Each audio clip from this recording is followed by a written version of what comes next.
Pour son 5e passage devant la tribune des Nations Unies, le président de la République, Félix-Antoine Tshisekedi Tshilombo, aura mis une demi-heure. Une bonne partie de son adresse a été consacrée à la situation sécuritaire dans l'Est de la République démocratique du Congo. Le président Tshisekedi ne pouvait pas ne pas parler du Rwanda à cause de son agression.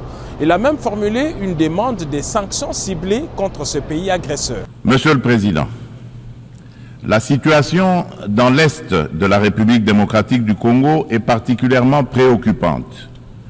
La résurgence du groupe terroriste du M23, soutenu par le Rwanda, a provoqué une crise humanitaire sans précédent avec près de 7 millions de déplacés internes.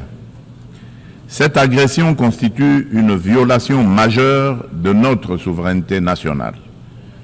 Nous appelons la communauté internationale à condamner fermement ces actes et à imposer des sanctions ciblées contre le Rwanda pour son rôle déstabilisateur et néfaste. Nous exigeons le retrait immédiat et inconditionnel des troupes rwandaises de notre territoire. Bien que les récentes initiatives diplomatiques telles que les pourparlers de Luanda soient encourageantes, elles ne doivent aucunement occulter l'urgence de cette action essentielle. La République démocratique du Congo s'engage activement à établir une paix durable dans l'Est du pays et à promouvoir le développement économique ainsi que le bien-être social des communautés meurtries par ce conflit armé. Elle ne ferme cependant pas la porte à toute opportunité qui l'amènera à cette paix tout en n'aliénant pas sa souveraineté, encore moins son intégrité territoriale.